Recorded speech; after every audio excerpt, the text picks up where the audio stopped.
Саламатсыздарбы, урматтуу кыргыз журтум. Бүгүн ушу көпчүлүктүн суроосу боюнча жуманын биринчи иш күнү дагы ушу кут берүүсү бериле баштады. Көп адам жан дүйнөсүнөн жабыркап атат. Көп адам изденүүдө болуп атат. Биз ар бир адамдын көңүлүн, көкүрөгүн түшүнө билишибиз керек да. Ошондо бул жерде ушу эми ар кандай адам келет бизге илим алып, ар кандай адам мындай түшүнчө оорутат, же бир ой тилегин билгизет, же кыйналуусун, же кысылуусун айтат. Анан ошондо ойлонуп кээде мындай тобо деп жакаңды кармаганга да туура келет да. Себеби ушундай бир жан дүйнөсү кысылып калган адамдар болот. Анан ошо адамдын улуулугу эмне? Ошо ар бир адамды бир түшүнө билүү. Ошонун ордуна керек болсо өзүн коюп көрүү. Чында ушу жан дүйнөм ушундай кысылса не болот эле деп билүү. Анан ушу агайга дагы көп чалып, бир жума биз үчүн оор болуп кетип атат деп Режике мага чалды. Агайдын телефонун сураганда мен да бердим эле. Мен ошо Абдуллаев Арстанганга барганга, офисине барганга убактым жок. Алысыраак жашайм, бирок ушу эфирден энергия өтүп, кадимкидей айыгып атам деп ушундай бир суроолор болгон. Кудайдын буйругу жок, куурайдын башы сынбайт демекчи, баардык иш Кудайдан. Ошо кыргыз элинин жан дүйнөсү ааламга жарактуу, жөнөкөй, касиеттүү болгондуктан могу доор өзү, кылым өзү, же болбосо алтын доор өзү бул касиеттүү доор экен. Ошо касиеттүү доордун кабарлары кайыптан кыргыз элине ар тараптан түшүп атат. Дүйнө эли, улуттар дүңгүрөп ушул доордо жол таппай калган кезде нурдан жаралган жомок менен жашаган Манастын кыргыз эли кайыптан жол таап берилет деп берилет ушул жерде. Ошондо кайып деген сөздү абдан сыйлап келген кыргызда, урмат болгон, сый болгон. Ошо кайып деген сөзгө, мисалы конок кайып,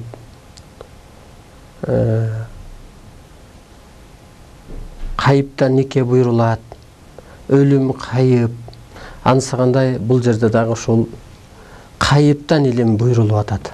Кайыптан илим түшүп атат. Анан эми биз ошо окумуштуу катары, же жеткирүүчү катары кана кызматымды кылып атам. Ошондо адам деги эле бул жер жашоосуна бекер жаралбайт экен, жөн жаралбайт экен. Мына улуу кыргыз эгер улуулугун билбесе, ар бир кыргыз жалпы эл эмес, ар бир адам өзү үчүн жооп бериш керек.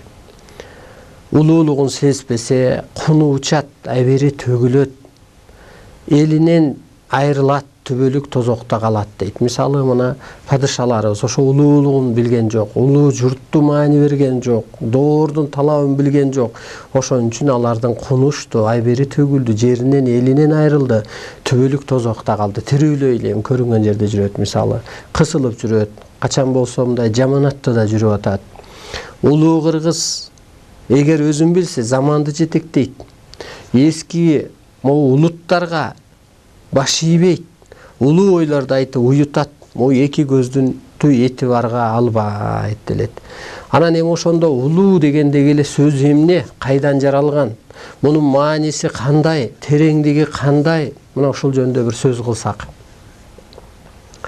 Улуу кыргыз же болбосо улуу деген сөз, улуу Кудай деген ааламда ошол улуу Кудай да өзүнчө илим берилет азыр. Бир кырды эле адам мага эмес, мисалы 3-4 адамга ошо улуу Кудайдын бир сыпаты, сырлары түшүп атат. Анан бул жерде да так берилген. Ошондо улуу деген сөз, мына бул жерде Жаратуучуда сөз бар. Мен жаратуучумун, мен улуумун. Же болбосо улуу кыргыз. Улуу деген сөз өзү ааламда мына 7 катар аалам бар, 7 катар жер бар деп кыргызда сөз бар. 7 күн бар, 7 түс бар. 7 катар ааламдын жердин үстүндө биринчи пендечилик жашоодо адам жашайт экен. Ошо сүрөттөмөсү менен түшүлгөн. Муну эми ошо баягы окуу курал катары азыр чыгарып атабыз. Анан жаны ааламга учканда арбактар дүйнөсүн өтөт экен. Экинчи дүйнө. Воздух, духов, дух деген эми арбак го орус тилинде. Андан кийин анан ушул жанагы молдокелер айткан жаннат дүйнө экен. Анан соңку дүйнө, анан нур дүйнө, 6-чы катарда ааламдык ишке даярдык, 7-чи зор касиетке жетишүү, арбай болуу дейт. Ошондо 7-чи катарда ким турат экен? Адам ата мына көзгө көрүнгөндөй адам ата обоне баштаган, сары түстөгү адам ата обоне баштаган арбайлар турат экен. Жерди бийлеп, же ошо 6 катар ааламды, 7 катар жерди бийлеп, Алланын астында адам ата обоне адамзат үчүн жоопкер экен. Мен деле бала чакам үчүн жоопкермин, сиз деле үй бүлөңүз үчүн, бала чакаңыз үчүн жоопкерсиз го. Ансыгандай ошо адамзат үчүн адам ата жоопкер экен Алланын астында. Анан адам ата көрүнүп туруп анан улуу уулуна же улуу журтуна ушул милдетти ыйгарып атат. Ошондо адамдын жаны улуу дүйнөлөрдөн келген экен. Адамзаттын теги ким дегеле? Адам ата обоне. Адам ата ким? Адам ата 6 катар дүйнөнүн ээси экен. Демек, менин адам атам тегим 6 катар дүйнөнүн ээси болсо, менин жаным деле ошол жактын ээси экен да. Мына азыр адам кайтыш болуп кетсе, жаны кайда кетти? Мүмкүн 3-чү катарбы, 4-чү, 5-чи, 6-чы, 7-чи. Бу жерде кызмат кылганына бара ошол жактан орун табат экен. Жаныбыз, рухубуз. Же арбагыбыз дейбизби? Анан ошондо мына мен эмне кыймылдат? Жан кыймылдатып атат. Көзгө көрүнбөйт го, бирок жан дүйнөгө жараша жашап атпайсыңбы? Биздин да милдет азыр жан дүйнөсүн бийиктетүү болуп атат. Түшүнүгүң канчалык бийиктесе, турмуш туткунунан, оор суркоодон кутуласың, жашоону өзүң жетектейсиң болуп атпайбы? Ошондо жаныбыз ааламдан келип тур. Мына азыр жан чыгып кетсе, кайсы бир катарга барат экен. Демек, жаным ошол жактан келгенде бул телону кийип алып иштеткен турбайбы? Ошон үчүн улуу деген ошол экен да, улуу кыргыз. Улуу элбиз дегени. Көрсөң мына кимге сыйнасың сен жаның ааламдан келгенин билгенден кийин? Кимге сыйнам? Тетирсинче милдеттүү экенмин да. Бу жерге мен дене турпатымды кийип алып, жаным азыр иш кылыш керек экен. Кыргыздын кайдыгерлиги качан жоюлат? Ошо жан жөнүндө кенен түшүнүк болгонунда. Жаны ааламдан келгенде, кокуй бу жерге мен кызматка келиптирмин. Армияга келсең да жакшы иштеп туруп анан үйгө кетесиң го. Ансыгандай анан кичик журтка жаныбыз буйрулуп келет экен, мына бу жерге. Анан өлгөндө баягы адам анан кайтыш болду деп коет. Же аке кайттыңызбы, жакшы барыңыз деп коет го. Ансыгандай жаныбыз ааламга кайтат. Ансыгандай мына улуу деген сөз ушундан чыгыптыр. Бул бийик түшүнүк, бийиктиктен. Ошон үчүн улуу кыргыз делип аткан ошол. Улуу кыргыз адамзатты улутка бөлбөйт. Эгер бөлсө өзү утулат, соттолот. Себеби улуу бөбөктөрүн бөлбөйт да. Динге бөлбөйт да. Тегиз карайт да. Тетирсинче 15 балаң болсо, абакта жатканына көп көңүл бөлөсүң да.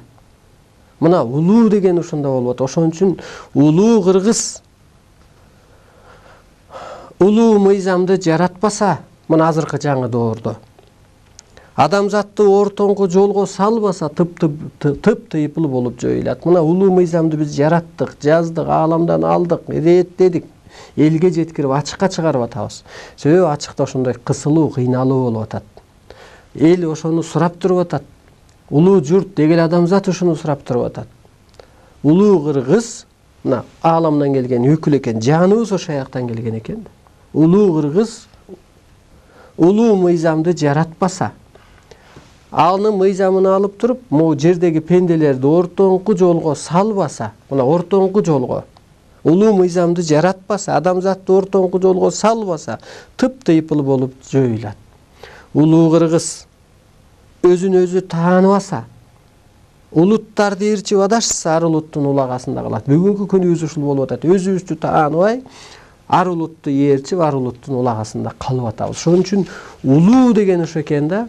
улуу кыргыз улуулук ушул экен. Улуу деген сөз ошол экен. Жана улуусу сиз өйдөтүңүз деген деле ошол экен. Улуу адам эмеспи, унчукпас эмеспи деген деле ошол экен. Көрсө улуу деген сөз өзү өтө кереметтүү. Ошон үчүн биз улуубуз. Эгер өзүбүздү таанысак. Турпат бул чел кабык экен. Картошканын деле өсүш үчүн чел кабыгы сыйрылбаса, ички өсөк өсөт го, кенейет, даны кенейет. Ансыңарындай бул жерде дагы ошол улуу кыргыз дегенге өтө көп милдет ыйгарылып атат, урматтуу улуу журтум. Мына турпат калат экен. Тибеттиктер кушка берет экен. Биз жерге көмүп, эми куш болбосо бизде. Акыры курт жейт экен. Турпат жөн эле чел кабык турбайбы? Ошо биз турпатка теолого эле карап алган экенбиз да. Көз карашка алдырып, менде болсун этип, кызганып, урушуп, көрө албас болуп, ичи тарланып, өзүңдү тааныбасаң ушуну көрөсүң деген ушул экен да. Өзүбүз деген бул жаныбыз ааламдан келет. Кайра ааламга барат. Ошон үчүн кыргыздын ушу байыркылары өзүн тааныган. Кайтыш болгондо кошок кошуп атпайбы? Кыргыздын кошогу кош дүйнөнү билгизет деп берилет бул жерде. Ошондо жаны ааламга кетти, бийик дүйнөгө кетти, кызматка кетти, ордуна кетти, улуулукка кетти. Арбагы менен кожулдосун, арбагы ыраазы болмоюнча тириктин иши жүрбөйт делгенинде. Арбакка болгон сыйы өтө чоң болуп атпайбы кыргыздын? Караңызчы. Керек болсо ошо арбакка сыйы чоң болгондуктан жетим калтырбай, жесир калтырбай, бир тууган агасы кайтыш болсо, балдар жетим калбасын. Балдардын жетимдигинен дагы ошол аялдын жетимдиги, жесирлиги өтө оор деп инисине нике кыйганы. Ошо инисинин келинчеги, эгиси ошо арбакты сыйлап, кой, эртең мен да кетем ал дүйнөгө деп милдет алып, кошо караганы, бакканы, мүмкүнбү, бул да менин башыма келмектир деп, арбакка болгон сый өтө чоң болуп атпайбы? Ошол өзүбүздү тааныбастыктан бүгүнкү күндөгү коррупция ошондон болуп атат да. Жаныбыздын бир жоопкерчилиги болбогондуктан. Мына арбак, воздух, ал эмне болот экен? Ааламдагы күч, же болбосо бул жерде дагы Кудай, Теңир, ааламды, адамзатты, табиятты башкаруучу улуу күч. Жоктон бар кылуучу, жан алып жан салуучу, жан дүйнөнү өстүрүүчү, өлтүрүүчү, кечиримдүү, кереметтүү, колдоочу, коргоочу, эки көзгө көрүнбөгөн көк мейкин сөлөкөт болуп атат. Мына эки көзгө көрүнбөйт, көк мейкин сөлөкөт. Чексиз кудурет. Анысы кандай биздин кылган ишибиз эмес, сүйлөгөн сөзүбүз эмес, жаманбы жакшыбы, оюбузду окуп турат экен да.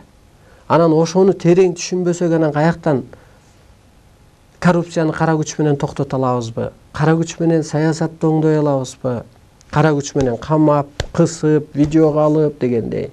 Адам өзүн тааныса, анан кой, көрүп турат. Укпайт деп ууру кылба, көрбөйт деп ушак айтпа деген деле бекер эмес да. Акыры билинет экен да, бул 4 стенанын кулагы бар дегендей, кыргызда сөз бар го. Ар нерсенин ээси бар дегендей, аба көрүп турат. Ошондо өзүңдү мынтип сыпатка калыптанып атпайсыңбы? Бирөө карап турат дебей, мындай сыпатка калыптанып, ушу сөзүм туурабы, оюм туурабы деп. Ошентип азыр кыргызды куткаруунун бир гана жолу болуп атат, ушу улуулугун таанытуу. Жаны улуу экенин. Мына улуу, унчукпас Кудай көзгө көрүнбөйт да, бирок бийлигин жүргүзөт го. Көзгө көрүнбөгөн бул чындык турбайбы, карап көрсөк? Аба көзгө көрүнбөйт, бирок шамалын кылат. Абада эмне бар? Өмүр булагы бар, келечек чырагы бар, жаңы идеялары бар, ден соолук булагы бар. Мазар ээлери, арбайлар абада, мойдун ээси абада, Кудай абада. Демек, Аба бар жерде Кудай бар экен, аба бар жерде аалам күчтөрү бар экен, аба бар жерде ден соолук, аба бар жерде бүт окулуп турат экен. Ушунубузду терең түшүнсөк, абада жан бар экен. Аба биринчи кичине жел кылат экен, анан шамал кылат экен, болбосо торнадо кылат экен, вирус таратат экен, булут таратат экен, куюн таратат экен аба. Бурулуш кылат экен. Көзгө көрүнбөйт, бирок мына секунд сайын керек болуп атат жашообузда. Адамдын жаны дагы көзгө көрүнбөйт, бирок сени бийлеп туруп атпайбы? Ошо жан чыгып кеткенде адамдын жашпы, карыбы, жарым жандуубу туруп ат эч керекке жарабай атпайбы? Жапжаш эле адамдар кайтыш болуп кетет. А кеп жаштыкта эмес экен да. Кеп ошо жанда. Караңыз, урматтуу улуу журтум, ошон үчүн улуулугубузду таанышыбыз керек болуп атат. Жаныбыздын жоопкерчилигин түшүнгөндө, анан же болбосо ушул жер энеге болгон мамилебиз, адамзатка болгон мамилебиз, көзгө көрүнгөн нерселерге болгон мамилебиз, көзгө көрүнбөгөн күчтөргө болгон мамилебиз өзүбүздү тааныганда, улуулугубузду тааныганыбызда, анан ошондон өзгөрөт да, ошондон козголот, ошондон ойгонуу болот. Ошондон чындап коррупция токтойт. Ошондо ар бир адам өз ырыскысы менен күн көрөт. Ошондо мээрим төгөт. Бүлүнгөндөн бүлдүргө алба дейт го. А бизде камап алып туруп болгон байлыгын сороо болуп атат го. Прокурор дейбизби, соту дейбизби, ортодо чыгым адвокатыбы. Өзү бүлүнүп атат, үстүнө бөлдүргө салып атабыз. Коомду өзгөртөбүз деп бирөөлөр революция кылабыз деп атат. Көчөдө эмес, биринчи көкүрөктү революция кылып өзгөрүп алсаң, анан бир адам өзгөрөт, анан чөйрөң өзгөрөт, анан коом өзгөрөт. Анан ошо ааламдык маданиятка өтөт, ааламдык маданиятка жараша анан тегерегибизде саясат буйрулат. Ошон үчүн ааламдан адамзат бузулганда, жолун таппаганда, кырсыкканда, анан кана ошондо гана илим чөт турбайбы? Өсүү токтогондо, өзгөрүү болбогондо, иригенде, өсүү болбосо бул ирип калат экен. Бир нерсе токтоп калса, чирик пайда болот. Суу барып токтосо деле чирик пайда болот да жерде. Балыр пайда болот, бака пайда болот, кургакчылык пайда болот, ылай пайда болот. Анысы кандай азыр өсүү болбой атат да. Жаңылануу десе жаштарды дайындашыбыз керек дейт да. Жаш эмес, ар бир адам жоопкер да, сенин жаның бар. Ошон үчүн кылым мыйзамы күчөп келатат улуу кыргыз. Улуу кыргыз деп көп берилет. Ооба тирүүлөр аркылык гана улуу күчтөр ишин бүтүрө алат экен да бул жер жашоодо. Бизге да сын койгон адамдар бар. Бул пайгамбар болуп калдыбы? Бул зимайны будет деди эле деп. Ошо зимайны будет деп айтканга да бийик дух керек да адамда. Мына бул жерде берилет ал жөнүндө. Сенин жаман оюң өзүңө ашпай, өзүңө таасир этип талкаланат. Сенин оюң кандай адам экендигиңди билдирип турат. Өзүңдүн оюңду өзүң окуп. Эгер сенде кара ой болсо, турпатыңа таркай берет, карартып оорутат. Кан менен айланган органдын баарын, организмдин баарын кысылгандуулук алып барат. Анан чөйрөңө, үй бүлөңө, керек болсо жаратылышка дагы таркай берет. Анан өзүңө күнөө болуп жазыла берет дейт. Ошон үчүн кышты жоюшубуз керек болуп атпайбы? Арга жок. Ар бир адам ошо зимайны будет болуш керек болуп атат да, бул болчу нерсе. Бул өтө сыйкыр сөз. Өтө бул ааламдык сөз, бул жерден ойлонуп тапылган эмес. Анысыңарындай биз да кызматыбызды кылып атабыз. Жаралуу максатым ушу экен деп мен чечтим. Элчилик, тилмештик, жеткирүү ушунча духты ошон үчүн бериптир деп ойлондум мен. Кана, урматтуу улуу журтум. Чыңгыз хандан калган байлык барбы? Манас бабаман балдарда байлык калдыбы? Кечээк эле 25 жыл Кыргызга чоң кызмат кылган Усубалиев агайыбыздан, атабыздан калган байлык балдарына калдыбы? Калбайт экен да бул. Атанын малы балага буйрубайт деп коет го. Анын сыңарындай биз азыр тетир заманга кеттик, бийлик байлык үчүн. Ай бирибизди саттык. Атабыздан калса сакта. Бийлик байлыктын асты эч жакшылыкка барганын көргөн жокпуз го. Тарых катары мына даңазалуу доорду көрсөтүп атат. Бийлик үчүн, байлык үчүн бир тууганды бала чакасына чейин жыртты, кырды, түгөттү. Биз ошолго берилип алганбыз. Жаныңардын ааламдан келерин, ааламга кетерин, ушу жерге жөн эле бир кызматка келерин билиңиздер. Анан бүгүнкү күндө эмнеге келдик? Эгер бүгүнкү Сирияда же Ливияда жаралган болсок, оппозиция болуп, же ополченец болуп, же мекенди коргогону же беженец болуп жүрөт элек. Азыр биздики ошо улуулугубузду таанытып, боштондукка чыгып, улуу мыйзамды жаратып, адамзатты ортоңку жолго салып, касиетибизди иштетип, ой өтө күчтүү энергия, оюбуз менен, сөзүбүз менен, көзүбүз менен жаратып. Мына жогоруда сүрөттө көрүнүп турат, азыр алысыраак. Иньянда жашап келген экенбиз биз. Ак кара. Андан аранан ушу адам деген этапка өтүшүбүз керек болуп атат. Ушу 5 этап болуп атат астыбызда, 4 этап. Андан кийин ушу арбайлык түшүнүккө, ааламдык түшүнүккө ээ болуп, анан ушу инопланетан энергия иштетип, андан аранан ушул Кудай сыпатка ээ болуш керек болуп атат. Адамдын азыркы көктөн берген билдирүүнүн баары ушул. Кудай сыпатка калыптангыла, Кудай сыпатка калыптангыла болуп атат билдирүүнүн баары. Ооба улуу Кудай бар, жалгыз. Бирок мына Кудай жарыгы деген китепте кенедей кыздарга жаздыртып атат. Сенин динде жүрүп эле мага керек эмессиң делет мына. Эң башкысы мендей болуп, мага абдан өзүмө өттө керексиң дейт. Ошондой сыпатка, жаратуучулук, жакшыны болсаң, эгер сен ошол сыпатка калыптансаң, кереги жок достордон, убакыт алган иштерден, кереги жок сөздөрдөн чыга баштамаксың делет. Кайра мына адам ата көрүнгөндө мына ошону кайра кыскачараак берген.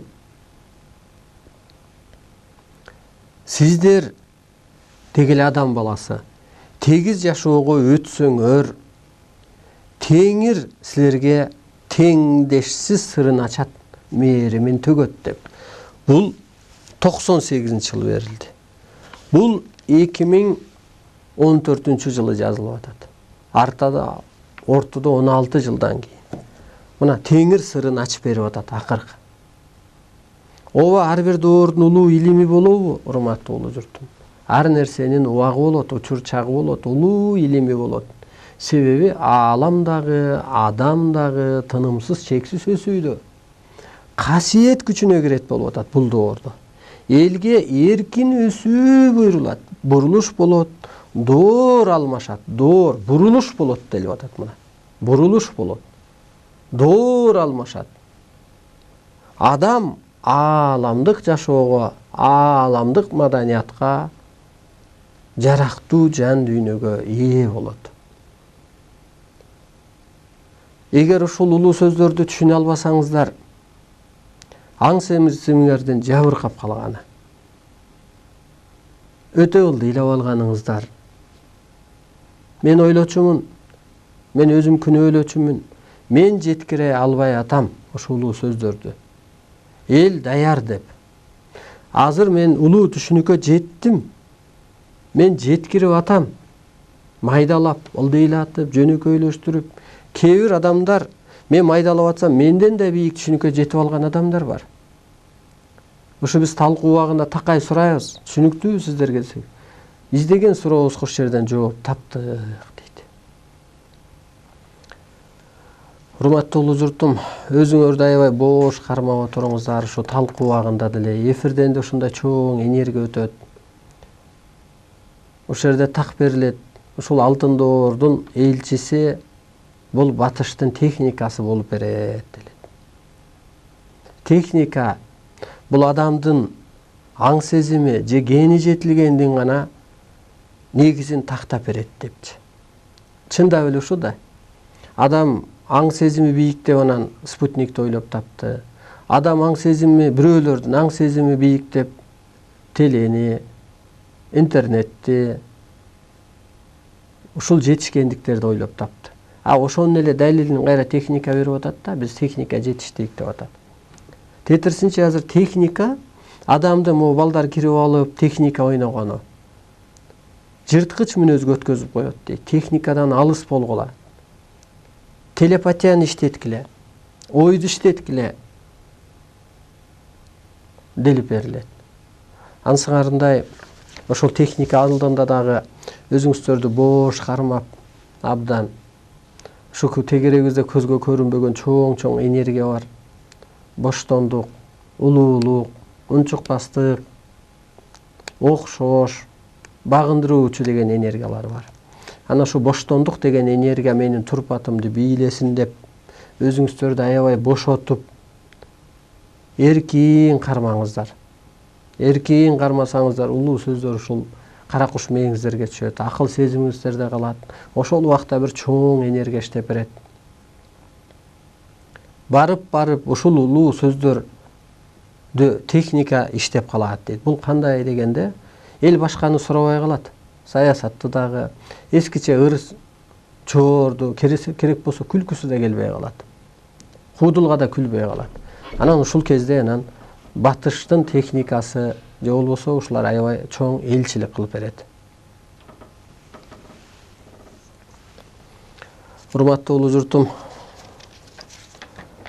ушул эфирде элдер чалып калат.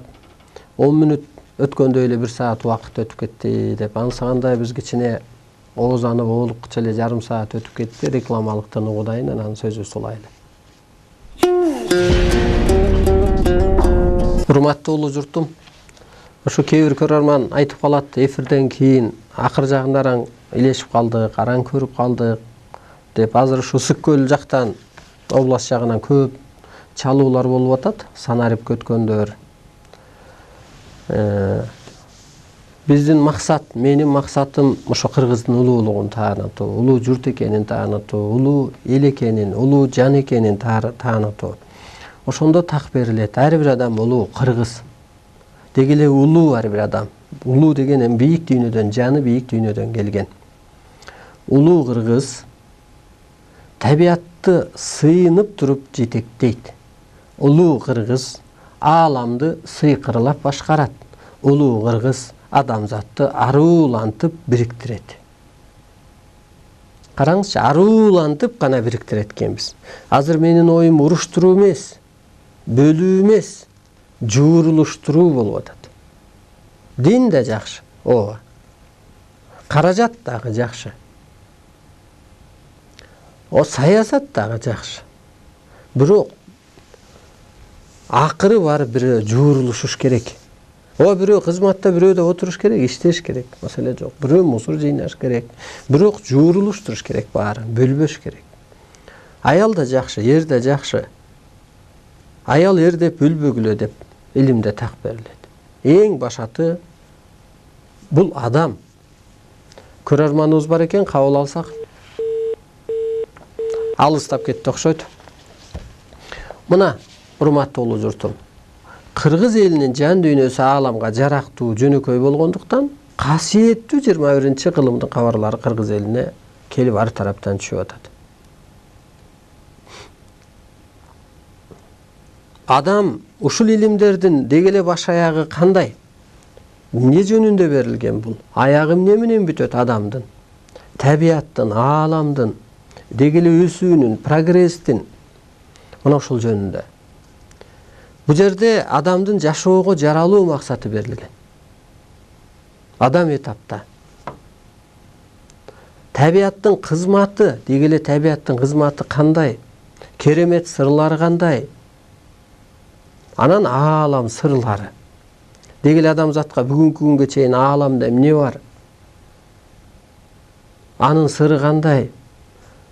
Аякта бир Кудай коркуп жаша дебейт, коңшулаш жаша деп берилет азыр. Кашага илим алып деп. Кудай сыйынып жаша дебейт, сырдашып, сыйкыр касиетти иштетип жаша дейт. Ошентип аалам адам өзүн тааныгандан кийин аалам сырын ачыш өтө жеңил деп берилет. Бакыт, адам бакыт издейт го бул жашоодо, бактылуу болоюн деп. Жерпай жашоо менен рахаттануу эмес, аалам сырын ачуу болуп эсептелет. Аалам сырын ачкан сайын бактылуулук күчүнө кирет. Рахат башталат. Олам бир ачылыш болуп атса, адам оюң менен жаратып алып атсаң, көрөрманыбыз бар экен, кабыл алсак. Угуп атабыз? Алло. Угуп атабыз, айта кой. Ассаламу алейкум. Алейкум салам. Байке, ушул мен түшүнүп алайын деген, бул түшүндүрүп аткан нерсе сиздики бул бир философиябы, же бул бир динби, же бул бир идеологиябы? Бул байыркы келип чыккан нерселер кайдан? Же жанагы 14-жылды жазып койгон эле китеп? Жакшы. Бул мен түшүндүрүп атканым дин эмес. Бул идеология. Адам өзүн таануу. Табият сырын таануу. Жаралуу максатын. Адам жашоого жаралган. Анан аалам сырын ачуу болуп эсептелет. Анан ошо 2014-жылы жазылды, 98-жылы берилди дегендин баары эле ушул 98-жылы кыргыз элинин жан дүйнөсү ааламга жарактуу жөнөкөй болгондуктан адам заттын теги адам ата көрүнүп карапайым эле бир адамдарга. Анан ошол жаңы доордун талабын жаздырткан. Же болбосо кыргыз ааламдан келген өкүл, далили ааламдык дастандары, байланыштары дегендей мына ошо ааламдык билдирүүлөр. Бул идеология. Бул жерде ошо кыргыздын идеологиясы деп берилет. Абдан жакшы суроо. Өскөн адамдар бар, мен ыраазымын. Мисалы мына кыргыздын улуу идеологиясын окусам. Улуу кыргыз эр жүрөк, көсөм, эч нерседен кайтпаган, жашоону жалпыраштырып караган шайык адам. Караңызчы, улуу кыргыз ырым-жырымды пир туткан. Оттун, суунун, таштын, табияттын сырын билген. Касиетин иштеткен, өзүнө өзү ишенген, ишенип жашаган адам дейт. Улуу кыргыз көрүнбөгөн сырларды таамай көргөн. Көкүрөгү ачык, бардыгына тегиз караган, жалган эски пендечилик жашоону эске албаган, энергияны иштеткен касиеттүү эл. Улуу кыргыз, мына сиз төрдө отурасыз, идеология. Жаман адам келсе, жакшы сөз айтып, өзүнө окшотуп, уютуп алат. Жаман сөздүн аягын жоюп салат. Улуу кыргыз, мына идеология, таза. Жаман сөздү оозанбайт, жакшы атты угузуп, узатып коет, антпесе куту качат. Улуу кыргыз утурумдук сөз сүйлөсө, же максаты жеңил болсо, жерене жерит, сөзү жел болот. Караңызчы мына, улуу кыргыз утурумдук сөз сүйлөсө, же максаты жеңил болсо, жерене жерит, сөзү жел болот. Мына байлык бийлик дегендердин сөздөрү жел болуп калды го. Жерене жерип койду го. Ушул кыргыздын идеологиясы, менталитети, келечек мыйзамы мына ушул жөндө. Акырында бул илимдин аягы не болот? Өлүм сырын ачыкла делет. Өлүм сыры эмнеден пайда болгон? Өлүм эмнеден пайда болгон? Кысылуудан, кыжаалачылыктан, көрө албастыктан, кысылуудан эле пайда болгон. Түнү менен уктабай чыкты, депрессияга түштү, өзүн өзү кысып алды, ушундан өлүм пайда болгон. Карылык деле. Анан бул сырын тапкандан кийин эмоция менен адам өлүп калганда, мындайча айтканда. Анан эмоциядан чыкса, ак карадан чыкса, ак кара философиясынан, эскичиликтен чыкса, мээрим төгүп турсаң, өлүм сыры жоюлуп, ошо өлбөстүк пайда болот. Өлбөстүк десем түбөлүктүүлүк калбастыр. Баягы бир-эки жол авария болобу, же бир-эки жол ок тиеп өлбөс деп коет го муну. Кайтпас деп коет, же болбосо өлбөс деп коет. Анысы кандай, ошол көп жыл жашап калат деген түшүнүк. Бул ушул акырында. Дагы эмне болот мунун илимдин аягында? Илим алып, ишенич өткөндө духу бийик дейт. Сен өзүңө өзүң ишенгенде, анан жакшы адамдар анан Кудай колдойт. Эгер өзүң ишенбесең, эч ким жардам бере албастыгын эстен чыгарбаш керек. Азыр адамдын башына оор күн келип түштү.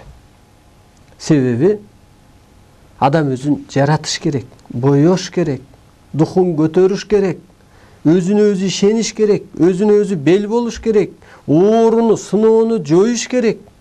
Бирок мынтип көнгөн эмес. Бул илимдин аягы ошо жаратуучулук, Кудай сыпатка калыптануу.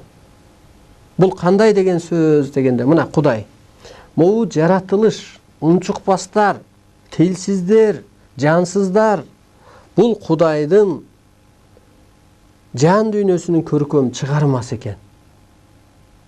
Караңызчы, Кудай ушундай жан дүйнөсүнүн көркөм чыгармасы ушул болсо, адамдын көркөм чыгармасы кайсы болду? Келиңиз ошо жок дегенде Кудай жаратканды сактап берели. Табиатты булгасаң деп берилет бул жерде Кудай жарыгында, жазылганда. Менин жан дүйнөмдү булгап атасың. Мен жаратканды кемсинтсең, мени булгап атасың дейт. Келиңиз, жакшы сөзүбүз жокпу? Мактообуз жокпу? Мына эфирдегидей улуу кыргыз деп жаратуучулугубуз жокпу? Духун көтөрүү жокпу? Мына бул жерде берилет. Мазактоо менен мактоонун айырмасы. Мазактоо эмне, мактоо эмне? Мына улуу кыргызым. Бүгүн кул, кылмышкер, жетимсиреген кыргыз эртең дүйнөгө башчы болот делет. Чындап ошентип боёшубуз керек да, жомоктоштурушубуз керек да, бирок чындыгын деле ошол. Эмнеси менен башчы болот дегенде, касиети менен гана. Адамды мактоо бул жакшылыкка жетелөө. Жан дүйнөсүн жакшы сөздөр менен ойготуу, көңүлүн көтөрүү, үмүт отун жандыруу, улуулукка жолдомо берүү болот. Ал эми мазактоо бул араң турган жарды, жабыркаган жан дүйнөнү капага салуу, кыйратуу, жакшылыктан үмүтүн өчүрүү, адаштыруу деп эсептелет. Келиңиз ошо мактайлы бири-бирибизди. Мунун аягы ушул. Илимдин аягы. Кудай жаратып турушу тилсиздерди дагы, тилдүүлөрдү дагы, үнү жокторду дагы, жаратылышты да. Бир бүтүмдүк экен да, орусу дагы, негири дагы. Келиңиз мээрим төгөлү.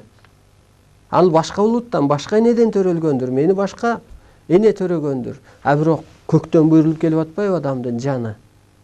Келиңиз мээрим төгөлү. Биригүү, куткаруу бул чоң маселе болуп калат бул доордо. Мына биздин сүйлөп атканыбыз да ушул куткаралы деп, кыйынчылыктан. Ушул жерде так берилет. Арстан алай, жакырчылыктан жакшы сөз менен гана чыгарат делип. Урматтуу улуу журтум, ошон үчүн улуулугубузду тааныйлы. Кудайга сыйынып, адамзатты сыйлабай койгон бул жеткен абийирсиздикпи? Ооба, Кудайга сыйынып атат, бирок Кудай жараткан адамды сыйлабай коюп атат да, бөлүп атат. Кем болгондо эле теңирчи деп чыгышты да, тобогулай. Аны да Кудай жараткан да. Теңирчиби, христианбы? Анын да бир жаны бар да, анын да бир орду бар. Аалам күчтөрүн, Аллахты таанып, сыйынуу, сырдашуу бул жакшы. Инсан жашоого жаралуу максатын билүү, эки дүйнө илимине, энергиясына ээ болуу, ар инсандын ыйык экенин билүү, өз ордун тутунуу. Мына илим алганда өз ордуңду тутунуп атасың, касиетиңди карманып атасың, сырдашып атасың, таанып атасың, жашоого жаралуу максатыңды билдиң. Эки дүйнө илимине ээ болуу. касиетин кармануу, аалам сырын ачуу болуп эсептелет. Жөн эле намаз менен чектелип калуу бул мажырөө аргасыз калган аң сезим. Теңир сырын билген адамда, мисалы ошол илим алган адамда сыпат, сыр, керемет, кеңпейилдик, карапайымдык, тегиздик, жөнөкөйлүк болот. Кудайга сыйынып, Кудай жараткан адамзатты корсунтуу, бул өзүңдү өлүм жазасына, чыныгы тозокко азапка жетелөө болот. Караңызчы, не деген керемет берилген. Ушу периштелер пенделердин сезимин үзгүлтүксүз өстүрүү үчүн берген 300 суроо жообунда. Кудай жараткан адамды корсунтуу, бул өзүңдү өлүм жазасына, чыныгы тозокко азапка жетелөө болот. Ал эми тозок тиричиликте көп болобу же өлгөндөбү? Тозоктун тарбиясы тиричиликте көп болот. Тозоктун 90 түрү бар. 80 сыноосу бар, 40 кырсыгы бар, 30 оорусу бар. 10 эле ооматы бар. Ол кырсыктырып туруп анан тарбиялайт экен да. Тозок деген ошо тирүү, көрүнө да тозок бар, көмүскө да тозок бар. Көмүскөсү үнеме көрө элекпиз, көрүнө тозок түрмөгө түшүп калат. Акчадан майып, ден соолуктан майып, аң сезимден майып. Ошонун баары эле тозок экен да, кыйынчылык, азап, оору. Тарбиялайт. Эгер ошол түзөлбөсөң, оңолбосоң, акыры өлүм менен жазалайт. Бул акыркы чеги. Турмуштан түзөлгүчү адамды түшүндүрүп тарбиялайт. Тобоңо жанып, ички жан дүйнөңдү рээттесең, Кудайга тагдырыңды тапшырсаң, илимге тагдырыңды тапшырсаң, жаның эл үчүн, турпатың жер үчүн жаралганын билсең, тарбиялоо токтойт дагы, сенде толук сыйкыр иштейт. Тозоктун тарбиясы тиричиликте көп болот. Көкүрөктү ойготуш үчүн. Ошо оору, кыйынчылык, кырсык, көкүрөктү ойготуш, ошону изилденип атпайсыңбы барып. Эмнеге кырсыгып атам, элим эмнеге кырсыгып атат деп. Кудайдын кызматын сезиш үчүн ыйгарылат. Тозок түгөнбөс жашоого тарбиялоо, ошо азап, оору. Тозок, азап, оору менен түзөлбөсөң, жаның кетип, дене досуң табияттан жок болот деп берилет. Караңыздар, биздики азыр илим алып, сеңирип, анан ошол сыпатка эле калыптаныш керек болду. Калыптануу, бир ордуна отуруу, баягы жеңе деле зыңкыйып, бир ордуна калыптаныш керек го. Жаш кезде мылжың болсоң, карганда кылжың болосуң деген сөз бар го. Ансыгандай ошол эски эмоцияны өчүрүп, эскичиликтен кечирип, өтүп, бир ордуна отурчу мезгил келди. Адам жаралгандан бүгүнкү күнгө чейин адамзаттын аң сезими канча эволюция доорду басып өтсө дагы ааламга жарактуу өнүкпөптүр. Ушул доордо гана адам ааламдык жан дүйнөгө ээ болот экен. Ушул доордо, ушул кылымда гана ааламдык маданиятка өтөт экен. Ааламдык түшүнүккө өтөт экен. Же жөнөкөйлөштүрүп айтканда, бала кезде атабыздын айткан, энебиздин айткан укпайбыз, түшүнө бербейбиз. Анан кийин мезгил жеткен кезде анан айтып калабыз го. Атам туура эле айтчу экен, апам туура эле айтчу экен, баарын билчү экен, көзү эле ачык экен деп калабыз го. Ансыңарындай азыр дагы ошол ааламдык түшүнүккө ээ болуш үчүн ошо ааламдан илимдер түшүп атат. Өтө опурталдоо мезгили болуп атат. Кылым мыйзамы күчөп атат. Бул мындай экен, бар айтып, бир бурулуш болуп атыптыр. Бурулуш болуп атыптыр. Бул бурулуштан илим алып өсүп кутулат, же өлүп кутулат. Эч ким буйта өтө албайт болуп атат бул доордон. Мына көрүп атасыздар, өзүңүздөр күбө болуп атасыздар азыр. Дүйнө элиндеги кыргын кырсык, пикир келишпестик, улуттар аралык үй бүлөлүк, табияттын өзгөрүшү, жыл мезгилинин өзгөрүшү, аты жөнү аныкталбаган оору сыркоолордун көбөйүшү, мунун баары эле ошол Кудайдын буйругу менен ылгоо өткөл мезгилдин ачык белгилери болуп саналат. Ылгап анан өстүрүп же өлтүрүп анан ылгоо өткөл, баягы экзаменде дагы ойноп жүрө берет, анан акырында бир экзамен алат го. Анын сыңарындай дагы азыр ошол ылгоо өткөл мезгилдин ачык белгилери болуп саналат.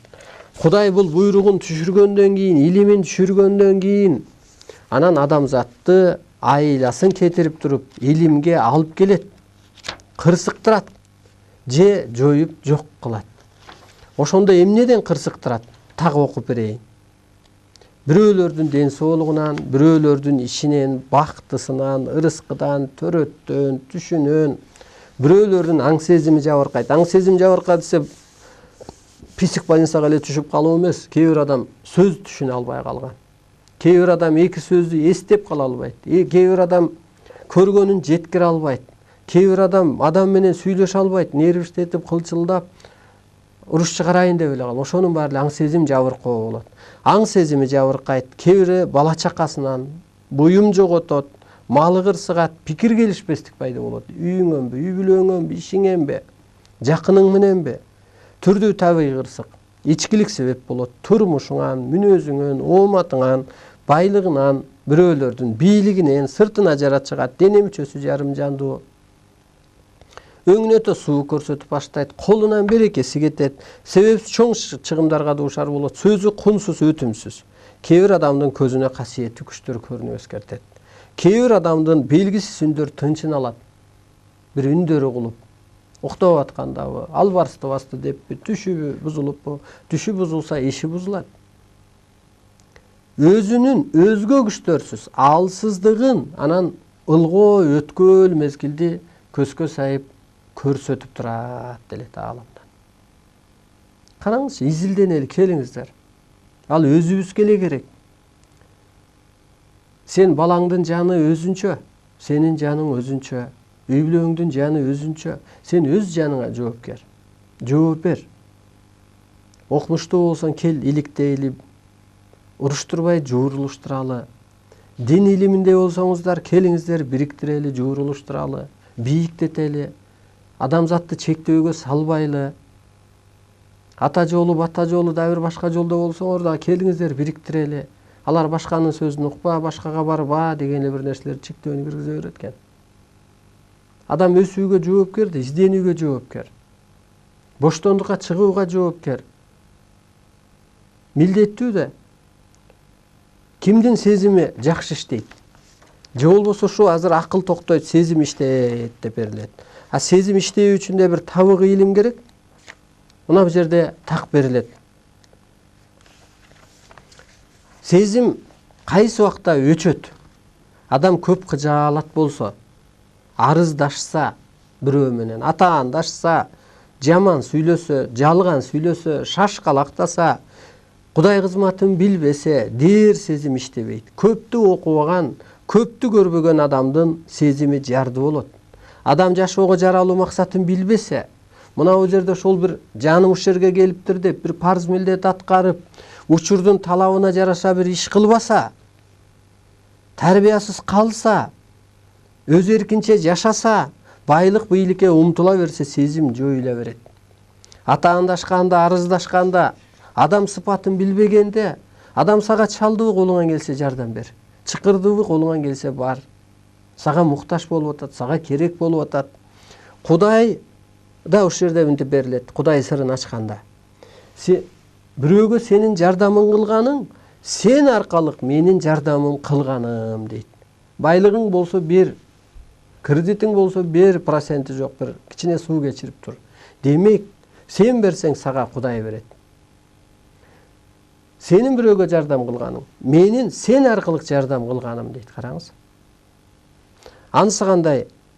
Ошо адам сыпатын билбегенде, өзүн бийик сезгенде, сулуунун, сүйүүнүн пир тутканда, ошонун кулу болгондо, кырс-корс чечим келгенде, бир беткей өмүр өткөргөндө, адамдарга ар түрдүү мамиле жасаганда, ыйман өчөт, дээр сезим жоюлат. А сезим канткенде өсөт?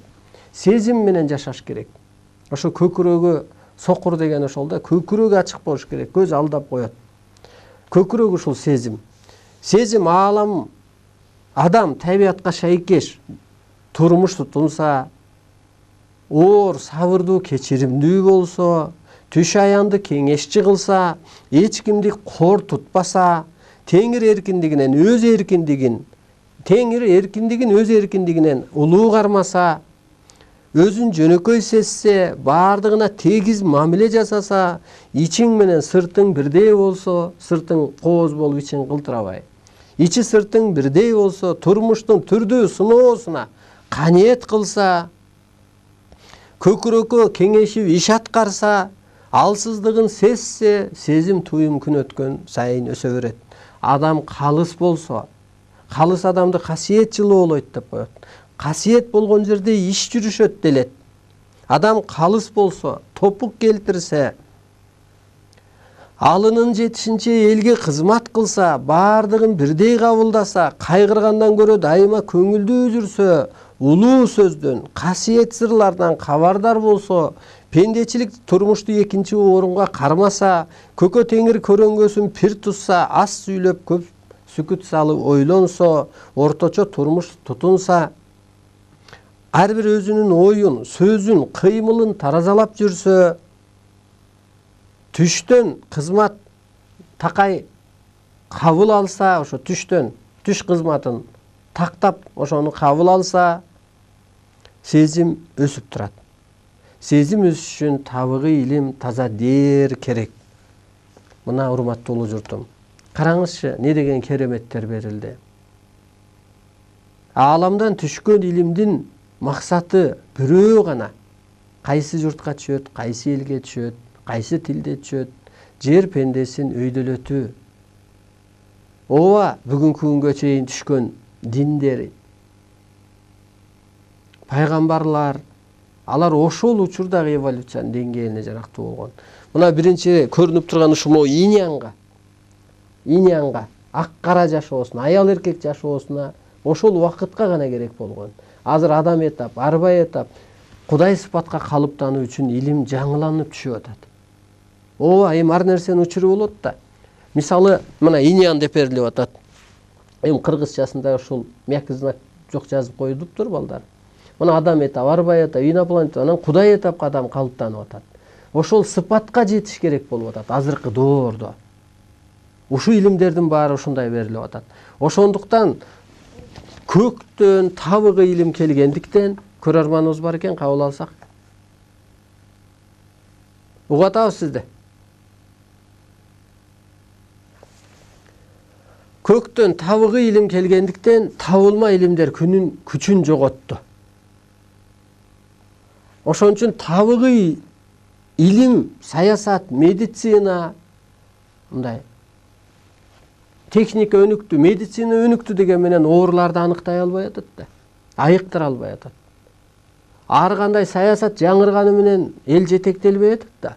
Көрсө, көктүн буйругу, каалоосу башка болуп атат, өйдөлөтүү болуп атат, табыгы жолго салуу болуп атат. Эми кыйын азыр адамдын өсүп кетиши, бийиктеши, бирок башка жол жок. Урматтуу улуу журтум, мени дагы туура кабылдаңыздар. Туура түшүнүңүздөр. Күйүп бышып, бул канча энергия, канча пул сарпталат, канча убакыт, бирок жаралуу максатым ушу экен деп билип атам. Ушул жерде ант алып ааламдан, анан илим жазылган, ант берген. Ошондо кыргызды ойготуучу мен ушул адам, улуу адамзаттын тагдырын мойнума алып жатып, такай ааламдан программа алып, алмашып, амал алып турам. Мен ушу кыргыздан чыккан, кыргызды ойготуучу, адамзатты куткаруучу көктөн буйрулган чыныгы инсанмын деп ант берилип, анан ушул иш башталган. Ант бул ааламдык негизги тартип. Ант алындыбы баары бир аткарылчу нерсе. Бул ошо көктөн буйрулган адаммын мен. Туура түшүнүңүздөр. Менин тарыхыма, же өзүңдүн тарыхыңа көңүл бөлбө. Ал өткөн чак, ал бир күнбү, 1000 күнбү, ал өткөн өмүр, бүткөн тарых. Тарых деген сөз кайдан чыккан десе, тырык деген сөздөн чыккан делет. Ал эмнеге десе, илгери ушул жоокерлик заманда найза тийген, кылыч тийген, тырык калган. Ошондо баланча согушта баланча бетине тырык калган дегендей, ансыгандай ушул тарых деген өзү ал өткөн чак. Өзүңүздөрдү кечирип жашаңыздар. Өзүңөрдү бирөөлөрдү кечирип жашаңыздар. Өзүңөрдү туурадан кабылдап жашаңыздар. Эмне кылыш керек эң биринчи? Эң биринчи күнүгө 5-10 мүнөт адам оюн токтотуп үйрөнүү зарыл. Себеби ой токтогондо адамга коргоочу энергия топтолот, жолу ачылат, ден соолугу чыңалат, үмүт оту жанат, оң терс энергия калыптанат, чөйрөсү тазаланып аурасында от пайда болот, жаңы клеткалар ойгонот, эски психология жоюлат, табият менен мамиле жасоочу сезимдер өнүгөт, ааламдан жардамчы күчтөр келип, адамдын ой тилегин ашырууга жардам берет. Эриктүүлүк, чынык ойлор, улуу рахаттар башталат. Ой токтогондо да эмне болот? Ойду токтото албай атабыз биз. Адам 5-10 мүнөт күнүгө оюн токтотуп машыкканда бүт организмге жаңы күч пайда болот. Чындыктын ойгон эле клеткалар ойгонот. Ар түрдүү кыйынчылыктан ойду токтотуп чыгып кетүүгө болот. Эскиче ой бул чоң апат жасап туруучу билинбеген коркунуч, илдет, адат. Бул жөнөкөй ойду токтоткон ыкма менен турмушуң, мүнөзүң алмашат. Ой токтогондо адам жашарат. Психология боштондукка чыгат, жүрөк эркин согуп айыкпас оорулар айыгат. Жашообуздун кырсыктын алдын алып, аалам табиятты сактап калууга мүмкүнчүлүк зор болот. Урматтуу улуу журтум, бизге бөлүнгөн убакыт соңуна жетти. Байыды. Ушул 4-иш күнү кечки саат 7-де жолукканча сак саламатта туруңуздар. Суроолор болсо, түш жоорулар болсо, WhatsApp номерибиз 706 коду 706 988 188 номерине кайрылсаңыздар болот. Анан ушу 2-4, 6 базар күндөрү Лебединовкада эртең менен саат 10-до талкуу башталып, 1-де бүтөт. А жерде да чоң энергиялар иштелет. Чоң бир кереметтер айтылат. Сиздерге окшогон өтө касиеттүү адамдар барат. 50-ле, 30-тап, 40-тап анан ойлор бөлүшүү болот. Талкуу таразага таштай керек дейт. Ташы жок тараза иштебейт да. Анан ошо талкууда дагы чоң бир уктап калган касиеттериңер ачылат. Эмки берүүдө көрүшкөнчө сак саламатта туруңуздар. Жан дүйнөңүздөгү муздар кетип, кыштар кетип, жан дүйнөңүздөрдө жаз башталсын. Жан дүйнөңүздөгү кейиштер кетип, жан дүйнөңүздөрдө бир бейиштер башталсын.